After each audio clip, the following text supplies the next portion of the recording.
उत्तराखंड का मुख्यमंत्री बनने के बाद पुष्कर सिंह धामी ने पहला इंटरव्यू दिया है। चुनाव से पहले पहाड़ में चेंज और चैलेंज पर खास बात की संवाददाता विद्यानाथ झा ने। नमस्कार, न्यूज नेशन आप देख रहे हैं। आपके साथ मैं हूं विद्यानाथ झा और मेरे साथ उत्तराखंड के मुख्यमंत्री पुष्कर सिंह धामी साहब हैं। बहुत बहुत स्वागत है सर आपका न्यूज नेशन। जी बहुत बहुत धन्यवाद, नमस्कार। बहुत बहुत बधाई सबसे पहले आपको कि उत्तराखंड की जिम्मेदारी आपको मिली है। जी धन्यवाद आपका। मेरा सबसे पहले सवाल ये है सर कि उत्तराखंड ऐसा लगता है कि वो भूमि हो गई है जहां पर एक्सपेरिमेंट होते हैं मुख्यमंत्रियों को लेकर।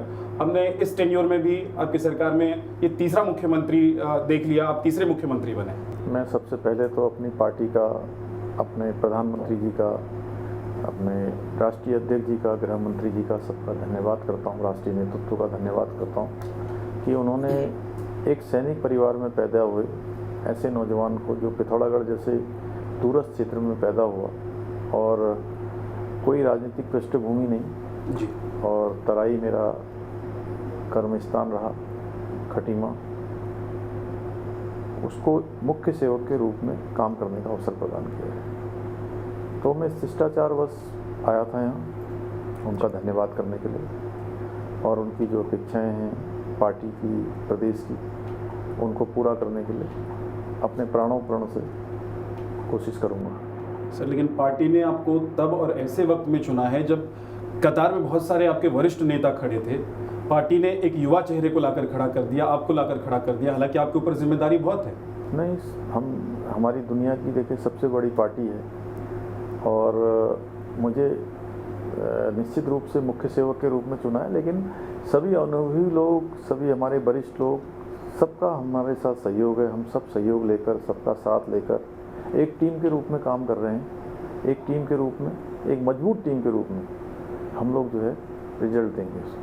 फौजी परिवार से आप आते हैं, बहुत बड़ी जिम्मेदारी पार्टी ने भी आपको दी है। नहीं, और युद्ध स्तर पर काम करना हो। मैं एक सैनिक का पुत्र हूँ, इसलिए पूरे उत्तराखंड के लोग मुझे अपना पुत्र समझते हैं, अपना भाई समझते हैं। मैं उनका आभारी हूँ कि उनका स्नेह बहुत बड़ी तादाद में मेरे साथ है, मुझे मिलता है, उनका आशीर्वाद मिलता है और उनका ये स्नेह और उनका ये समर्थन, उनका आशीर्वाद मेरे लिए एक जिम्मेदारी भी है जी।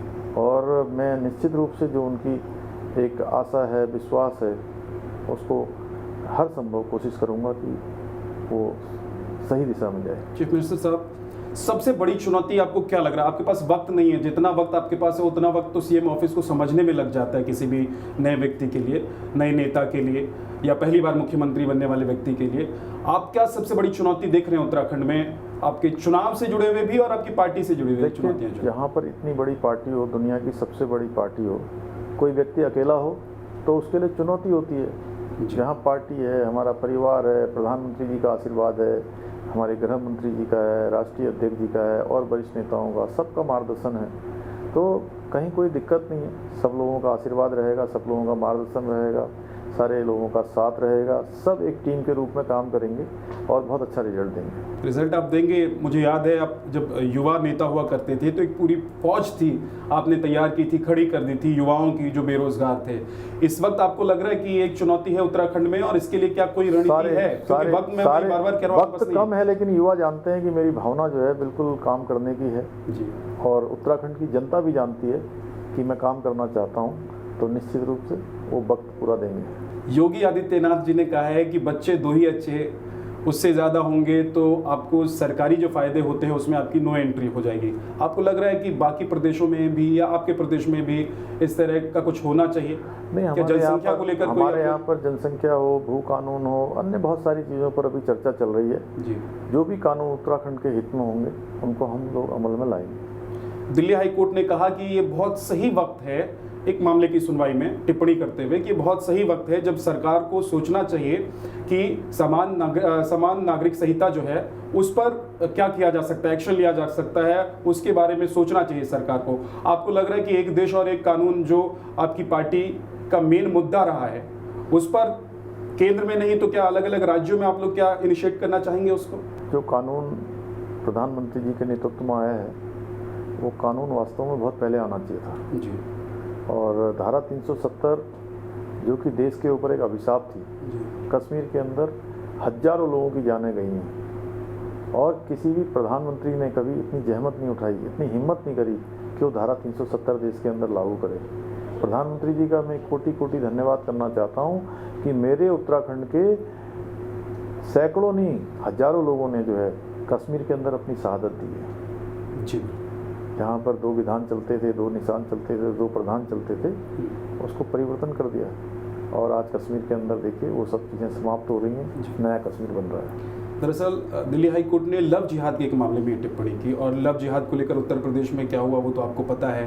क्या बाकी स्टेट या आपके स्टेट में भी आपको लगता है कि इस तरह का कानून होना चाहिए या नहीं? हमारे यहाँ पर लव जिहाद को आप मानते भी हैं कि नहीं मानते? हमारे यहाँ पर धर्मांतरण का कानून है, इस प्रकार के कानून हैं, बहुत सख्ती से पहले से ही काम कर रहे हैं और हमने जो कहा है कि कहीं पर भी इस प्रकार की कोई भी चीज़ आती है तो उस पर सख्त कार्रवाई की जाए।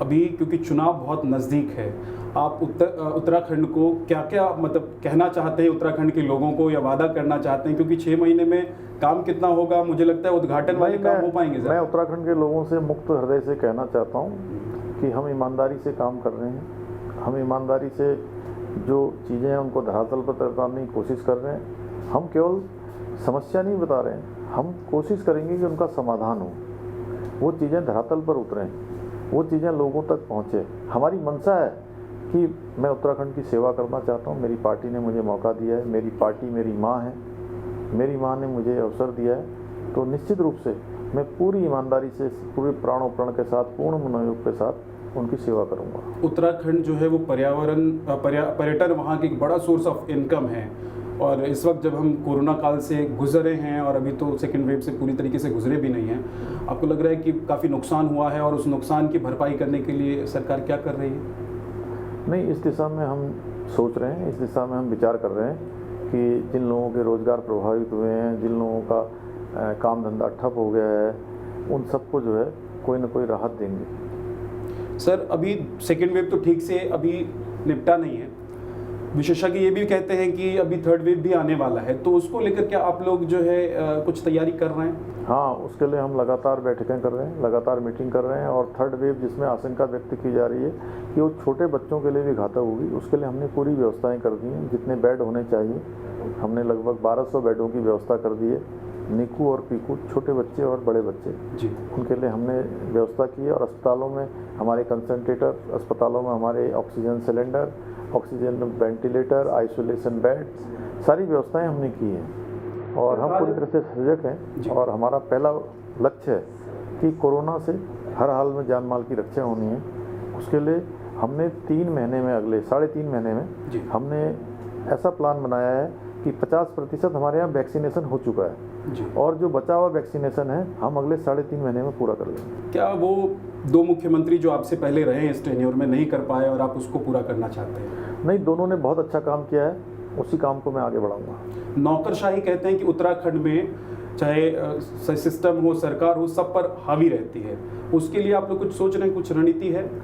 नहीं, हमने उसके लिए परिवर्तन शुरू किए हैं पहले दिन से ही, क्योंकि आपकी पार्टी के नेता ये सवाल उठाते हैं। जिस दिन मैंने शपथ ली है जी, शपथ के अगले दिन ही हमने जो है नए मुख्य सचिव आए हैं, नीचे के सचिवालय मुख्यमंत्री कार्यालय को भी हमने उन्हें बदला है।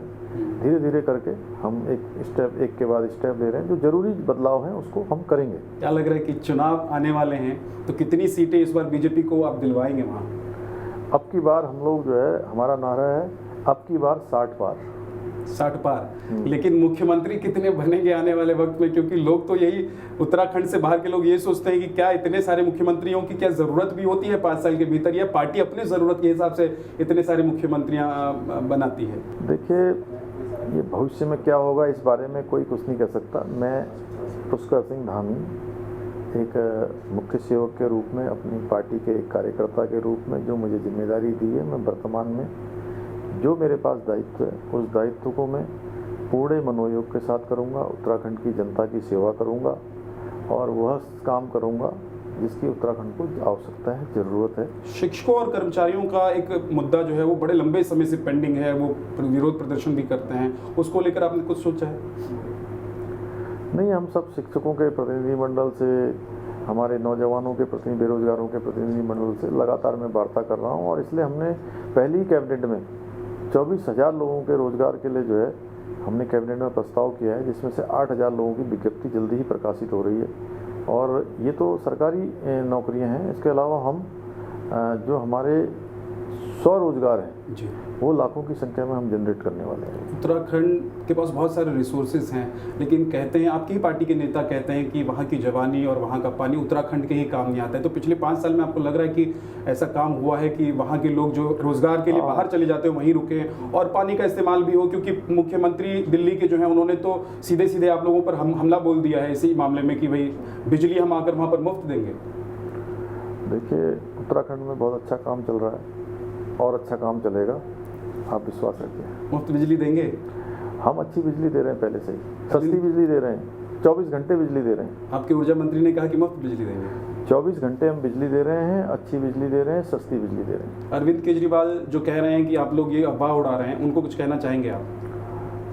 किसी का एजेंडा चुनाव हो सकता है, हमारा एजेंडा उत्तराखंड का विकास है। बहुत बहुत शुक्रिया हमसे बात करने के लिए। पुष्कर धामी साहब को आप सुन रहे थे, जिन्होंने बड़ी बेबाकी से हमारे हर सवाल का जवाब दिया और अब इनके कंधे पर सबसे बड़ी जिम्मेदारी ये है कि पार्टी अब चुनाव में अगले 6 महीने में चली जाएगी। 6 महीने के भीतर फिर नई सरकार उत्तराखंड में चुनकर आनी है और ऐसे में न सिर्फ पार्टी के भीतर जो विवाद या विवादों के बारे में चर्चा होती है उसको संभालने की जिम्मेदारी इनके ऊपर है, बल्कि उत्तराखंड में जो एक कहावत है कि मुख्यमंत्री आप भले ही बदल लीजिए, चुनाव के नतीजे नहीं बदलते हैं, उसको भी उस छद्म को भी तोड़ने की जिम्मेदारी सर आप पर है। बहुत बहुत शुक्रिया हमारे साथ जुड़ने के लिए। आप देखते रहिए न्यूज़ नेशन। आपको हमारा वीडियो पसंद आया तो इसे लाइक करें, शेयर करें और हमारे YouTube चैनल को सब्सक्राइब करना ना भूलें। सबसे पहले खबर पाने के लिए बेल आइकन को प्रेस करना ना भूलें। ताजा अपडेट पाने के लिए देखते रहें न्यूज़ नेशन।